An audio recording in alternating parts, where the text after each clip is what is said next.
everyone. Thank you so much for joining me today. My name is Adam Williams, and this is another episode of Retail Redeveloped. I am being joined right now by someone who I've been following for a little while. I've been trying to get on the show and talking about all things Charlotte, retail, and development. One Clayton Sealey.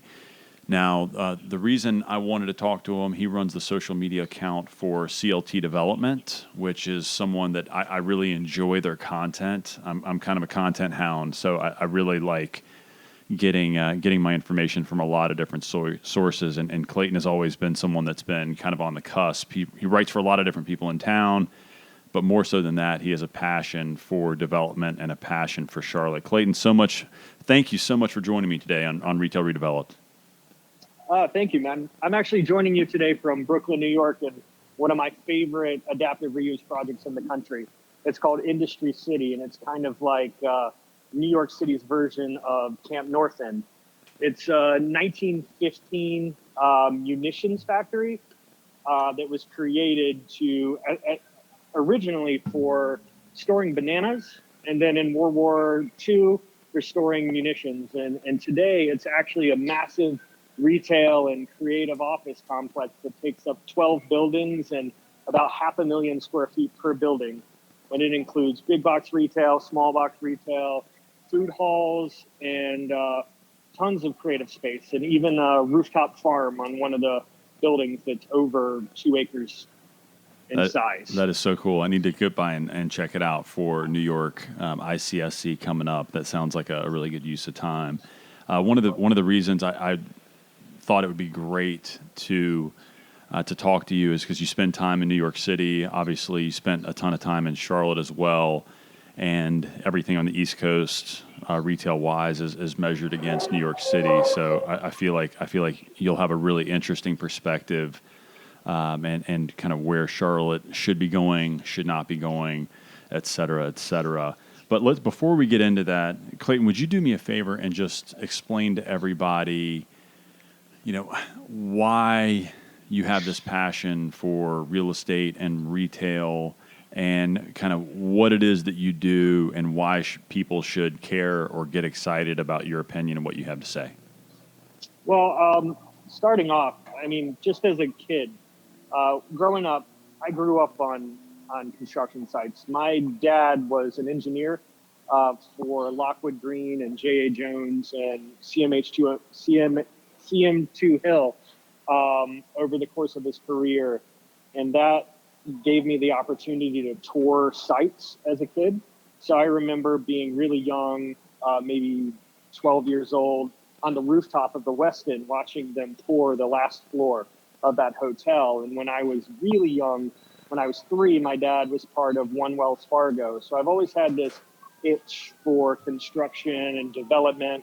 And that all kind of came together in college. I originally went to college for architecture, but I found that I really loved promoting brands. So I kind of went into like an advertising and promotion and marketing point of view for college, which kind of led to this. But when I moved to Savannah to go to college, I started to respect urban development and urban renewal and adaptive reuse. And then when I moved back to Charlotte, I saw all the things that could be done and all the buildings that could be saved and watched them get mowed down. And then I moved up to New York City, and I really got to see what urban renewal and urban development and development in general and retail, what all that was about. So kind of my passion comes from my different experiences in the different cities I've lived in, and just wanting to have a better place in Charlotte, a place where we can walk, a place where we can ride transit, a place where you can go down the street to get your groceries, to go to the pharmacy, the kind of things that you see happening slowly and surely in places like South End and NODA and Plaza Midwood, and of course, Uptown. Yeah, it is amazing to think back to Charlotte from kind of the 80s and 90s and even to early 2000s. Fast forward into areas like South End, it does not really feel like much of the same city.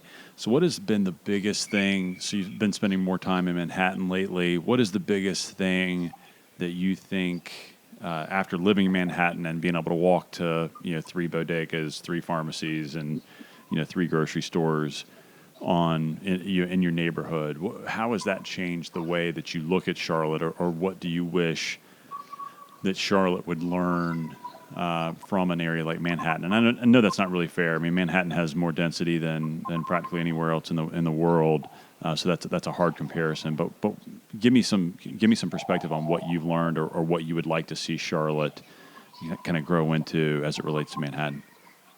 Well, I know that Manhattan's all about money. Money's what drives retail. Money's what drives everything. So I'd like to see more investment by Charlotteans as well as the city in creating an urban environment. It has to be a 100% sell-in from everyone. There has to be a paradigm shift to actually create a true urban environment. We can create something, but people have to buy into it. And I think more and more people are starting to buy into it. But you need to have not just chains, you need to have entrepreneurs within the city that are willing to make their investment. I would love to see more local grocery stores. I would love to see more incubators for retail, because you're not going to create new brands. If you look at like the overall retail landscape right now, you definitely do see brands dying, but you see older brands dying. We need Charlotteans to create their own brands, to fill our own spaces, and we need someone to provide spaces that are market rate so that people can spend their intellectual energy in creating their brand, their store, their restaurant, instead of, bankrupting themselves on just a rent. That's what I see from New York City, just from being here. I'd love to translate that to Charlotte and see it flourish, because the culture is created by people, not by cities. It's created by each and every one of us, and that's what's so important.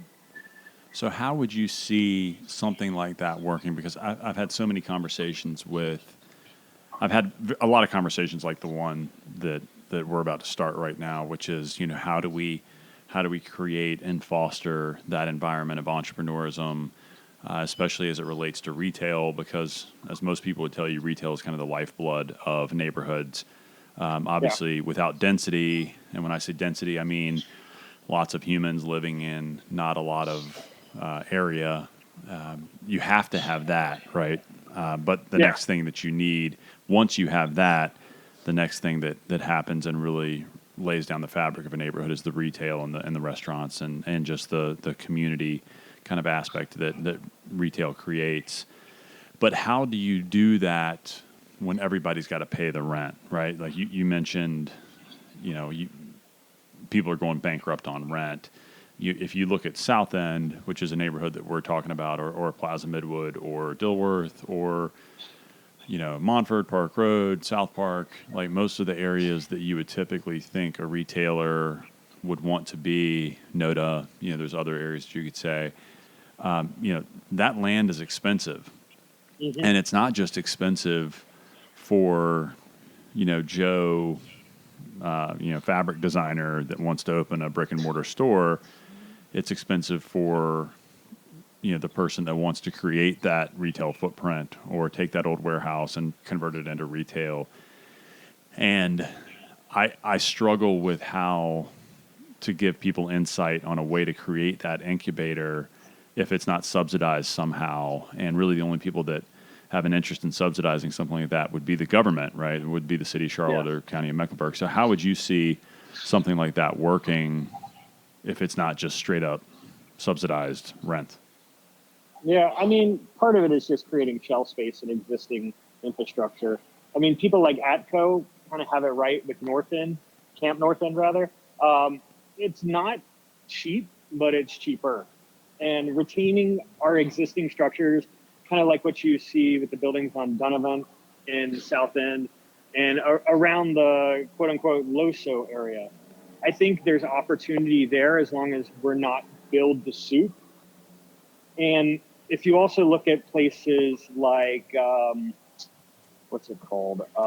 Furman's project, Rail Yard Centro, which is the micro apartments behind the rail yard. That's providing small spaces for people instead of huge spaces. Not everything has to be 5,000, 10,000, 15,000 square feet. You can get away with providing someone, 1,000, 1,200, 1,500 square feet to offer their goods and services. I love looking at the food halls that are going in at Portman's project, 2151 Hawkins, and Optimus Hall, providing that kind of entrepreneurial space, because the vast majority of those people are food trucks and, small businesses. There's a couple of chains here and there, but then there's, the Indian restaurant from Asheville that's opening there. There's a lot of room to foster different retailers and give them space. And subsidizing is part of it as well. There's a project that I just tweeted about 2 nights ago in Noda. It is on the corner of 36th and Alexander. And one of their asks is they want to do 60% market rate retail, which is absolutely unheard of in Charlotte. That's the first time I've heard it. You always hear about market rate apartments, but it would be nice to get more market rate retail. And that space is going to be maybe 2,500 square feet. It's not going to be huge, but it offers somebody a little bit of incentive and a little bit of help to create their own thing. So I love the idea of it. So you mentioned Optimus Hall. There, I did a lot of the initial kind of merchandising and leasing for that, and that is the opposite of subsidized. It's only small. Yeah. And I love that idea. My only caveat would be, you mentioned Dunavant. I would even go farther to maybe like Loso or something like that. In my mind, the way to do it, or Freemore West would be another great example. Like I love what Huga and Not Just Coffee and Ray Ward and a lot of those guys, Beacon and I believe it's Fifth and Urban. I might be messing up that name out of Atlanta. A lot of those guys are really active over in that market right now. And I think being on that next wave is really the more intuitive way to have affordable retail, because those landlords are like, okay, all I need to do is fill this space up, make it feel hip and cool, and then let the market come to me. Because Atco, who you mentioned, I absolutely am enthralled with what they're doing over at Camp North End, and their origin story of how that became a business is even more fascinating. Like the patriarch of that business, I'm going to mess this up. Damon and those guys will probably correct me on this, but he had like a rag washing business in Queens, working on a factory floor. He realized that everybody's rags got dirty in the factory.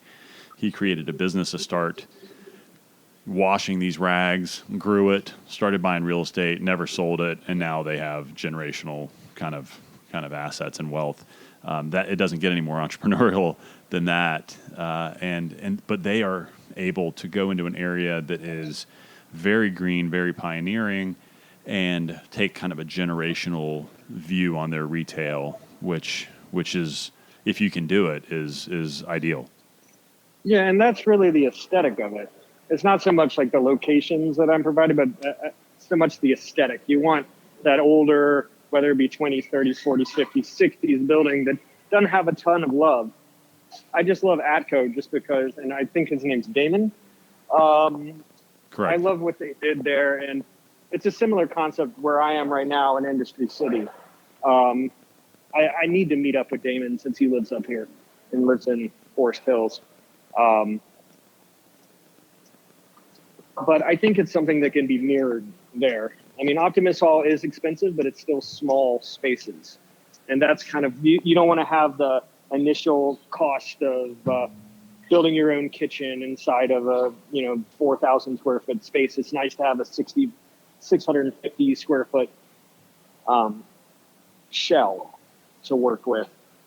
And the aesthetic of the day is kind of bare bones already. So you provide a shell space, brick, plumbing, and let people go. Yeah, I'm all for more and more and more of that coming. And I think a lot of the neighborhoods that we're mentioning are that next frontier. I think the numbers, there's something like 105 people move into Charlotte a day, and not all of them are going to be able to afford South End. Not all of them are going to want to hang out in South End, right? We need to have these other areas continue to emerge and continue to build a really vibrant center city and urban core. I'd love to hear your opinion on what other kinds of projects kind of have you excited, or what other developers, what other type of development kind of gets you excited as someone that really follows this and likes to have an opinion. I'm really big into infill, for sale housing. I like small spaces for people to live in. Not everyone needs a house. Um, let me try to think of my favorite. Um, really, it all comes down to the adaptive reuse projects. I loved the design center, and I love Optimus Hall. Um, and I love the catalyst that they've created around them. You look at Camden, and Camden is starting to get to full build out. So projects are starting to drift slightly off of Camden, down West Tremont, down South Tryon, up South Tryon. I love how South End is growing into a cohesive neighborhood. I wish it was able to retain some of its charm, but some of that was not all that complete anyways, with Fat Burrito and Common Market. I do lament the loss of those, but I also love the new workers, the new residents, the new people pumping life into the neighborhood and allowing there to be more retail, more walkability. I love things that contribute to the pedestrian environment, and that I hate blank walls. I want storefronts and pedestrian spaces. That's what's important to building a great city. And places like Rail Yard do a good job of that. And Ally Center Charlotte does a good job at that. And let me think. And if Publix ever gets off the ground at 10 Tryon, that will be fantastic for the North Tryon area, which could use a lot of love as it's been left behind by the rest of Center City. Yeah, it really has. It's amazing to think what a sharp drop off there is on that North Tryon corridor. I think Optimus Hall will be good for it. I think that Foundation Supply will be good for it. That's a really big project, and I think will be a great catalyst. And I also think that you're going to have a lot of kind of bookend developments that will help to fill in. I mean, the Browders already own a good chunk in the middle. You've got 36th and Noda Brewery that I think will. There's a lot planned around that intersection that I think will continue to be a good bookend there. And you've got obviously Uptown on the other bookend. And I do like what the city has done to split that road. I mean, I think it certainly makes it a little bit more interesting. So it'll be with the opportunity zone, that'll be very helpful as well. I'll be interested in seeing what Flywheel puts together in that whole corridor and how Noda will bleed over to North Tryon, because that's kind of the future. There's so much in Noda. There's so much positive, but it's an island. As soon as you cross the tracks, there's not a whole lot besides old industrial land and a couple of neighborhoods here and there. That's what I'm really interested in watching in the future, is just how that develops, how TOD works on the Blue Line extension, whether we get more of a South End vibe or if we're able to retain some sort of neighborhood vibe. I hope we are able to learn from the mistakes we made on South Boulevard and apply them in that area, using Opportunity Zone, using the TOD, using the know-how we have to move forward. Yeah, and I think Noda I mean, we touched on what I think will be the next frontier for NODA. Obviously, Sugar Creek, Flywheel Group, I mean, that'll be huge. But I also think just whether it's them or whether it's a lot of smaller developers, or, it doesn't have to be smaller. I think Grubb's got something really planned over there. I'm sure Crescent's got a lot planned over there. But just density. I mean, density is really a panacea for development and for retail. And while people see a few apartment buildings and start to cry about how, we're just building a beige city and, we all hate apartments, yada, yada, yada. I mean, I've heard that's kind of a rallying cry for a lot of people in town. But the bottom line is if you want to see really cool retail on the ground floor, somebody has to spend money there, right? Like these people aren't open for fun. You have Cabo Fish Taco that crushes it, and then you have a lot of other people that are busy on Friday and Saturday night, and that doesn't pay the bills. So I think the more density that fills in along that light rail line, the more you're going to see more and more businesses and a variety of businesses really flourish. Well, it's always like there's always the conversation about NODA needing a grocery store, but if you unpack it and look at the demographics and you look at the population density, it's really not there. I mean, with NODA, it's going to help tremendously. Grubb bought 6.8 acres over there, the Hair and Ice parcel. I think that's what it's called. Yeah, that's and the they big planned one. something. Yeah, they planned something pretty big there, and that's going to help a ton. And there's a lot of space you could use around Johnson Mill to create something really special around that light rail stop. What Crescent did there with novel NODA is pretty neat.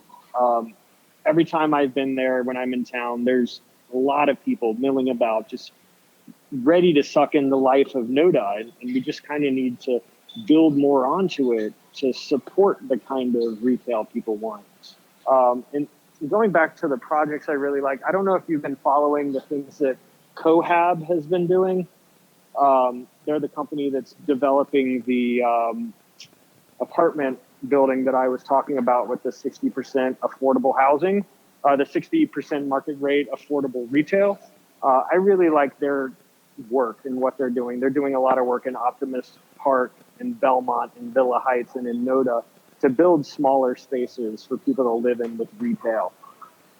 It'll be really interesting to see how Brevard Street through Optimist Park develops, because that's kind of a frontier and there's really not a lot there. It's a true blank space in a city that's kind of running out of blank spaces. Yeah, it'll be really interesting to see what happens. I think that it's fascinating to see that there could be some potential for something to happen with that old switch yard in the NODA area as well. You talk about the opportunity to have a really, really exciting urban place where there's already a lot going on around you. That could be truly special. But what other are there any other retailers or retail concepts like a Cohab or something like that you've seen in your time in Manhattan that you're like, man, somebody should really think about doing that? Whether it's a type of development or a type of store or type of retailer, something that's kind of grabbed your eye? There is one. I'm trying to remember what it was called. They kind of did. What was it called? Here, let's get back to that question a little later. Let me think about it. I got to remember their name. I love putting you on the spot. We'll try to throw you a curveball. So tell me a little bit about CLT development. What are you trying to accomplish? Obviously, you write for a lot of other groups as well. I mean, what is it that you think, man, if this person should come and read what I have to say, or this is really what I want to get across with what I'm writing? A lot of the people that I've written for, it's more about, writing to report what is happening versus the effects of what's happening versus the meat and potatoes of what is actually happening. I want to give opinions on what I think about development, what they could do better, what they contribute to the environment. I want to create conversations where, people are aware, they can ask questions, because you can't always go in and ask questions, on Charlotte Agenda or Charlotte Magazine. Having a space for people to learn and actually get involved is kind of what I started it for. I didn't start it, I took it over, but I want to foster I want people to know more. I want people to know as much as I do. A lot of people assume things when really, if they just look into it, there's a lot of good happening in the community. People are always complaining about beige, but that is getting more people living in these neighborhoods, getting a more tax base, getting, retailers more rooftops so that they can actually open unique concepts. You can't survive as a business without people. So I want to spotlight those developments that are bringing people, and I want to spotlight the retail that those people go to. If that makes any sense. No, it makes perfect sense, and our visions are aligned when it comes to that, for sure. I mean, I think that you can go to a city and get a pretty good idea for what's happening within a couple hours of landing and getting to kind of the neighborhoods that that there's a lot going on. Areas like Austin and DC, Nashville, Denver, and I certainly hope that Charlotte can compete with those cities. I always say that Nashville and Charlotte are similar cities, but Charlotte got all the bankers, Nashville got all the rock stars. So we have a great wealth base, but Nashville's got a little bit of an edge and a cool factor that we don't quite have yet. So I'd love to see. I don't want to give them any of our money, but I want a little bit of the cool factor.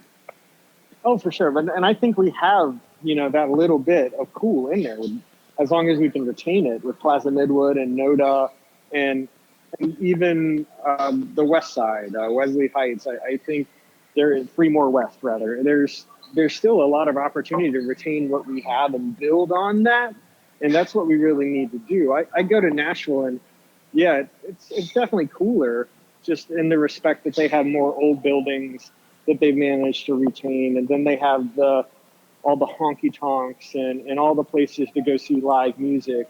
That's something that we're sorely lacking on, but our food is getting there. It's starting to catch up with other people. Music scene still falling behind, maybe even being reduced, which is something that we need to work on. And I think there's still room, though, because I have a friend, one of my clients was in Charlotte for the All-Star game. I do out-of-home and experiential advertising as a profession. And one of my clients was there, and she stayed in a Airbnb in NODA, and she was blown away. And she lives in Beacon, New York, which is kind of like an artsy community on the Hudson River just up from New York City. And it's got this incredible vibe, and she absolutely loved NODA. And that was extremely encouraging to me, because usually when I send clients that they're like, oh, I couldn't find a place to drink on Sunday. I'm like, well, that's not what it's about. You got to experience our little pockets, and those little pockets like NODA are really a very positive part of Charlotte that we really need to protect and foster and build on. Yeah, I couldn't agree more. Well, I mean, I feel like we're speaking the same language, and I'd love to explore a little bit more, as we're kind of running out of time here, what you think would be a way, or what you think we should really focus on as it relates to the retail incubator program, because that is something that I hear talked about over and over and over again, and it's something that I would love to be involved in and potentially even spearhead, because I don't think there's necessarily a lot of money to be made in it for me for what I do, but I do think it could be an extremely important kind of building block for Charlotte to take kind of that next step. I mean, I think part of it would be getting local foundations involved, people like Sustain Charlotte, action and get a whole community together to create something for the community. I think, sure, it's definitely hard to create something like that with limited funding, but I think if you can make the community own it together, whether it be like co-ops, which Charlotte somehow does not have. If you could do like a retail cooperative, that would be kind of cool. You just would have to find the right shelf space and plug it in and have the right marketing and find the right grants and make it happen. I would definitely be interested in sometime sitting down and let's come up with a plan. All right, let's figure it out. Let's solve all the world's problems. We'll start with better retail in the urban core of Charlotte. Well, Clayton, again, thank you so much for taking time to talk retail with me today. Take a second and just tell people how they can connect with you, how they can follow your writing, where they can read kind of some of the stuff that you're putting out there. Absolutely. You can find me on Twitter and Instagram at CLT Development. And shortly, probably in the next 2 or 3 months, I'm going to be launching a newsletter as well as a website. So, and you'll continue to be able to see my bylines in Charlotte Magazine, as well as occasionally Riot Report. I write about Panthers development every once in a while, and tough year. Every once in a while, Curb, but I haven't done that in a while. Awesome. Well, Clayton, thank you so much for just chatting with me and sharing your passion for retail and for real estate and for development with me. It's much appreciated, and I look forward to speaking with you again on Retail Redeveloped. All right, sounds good.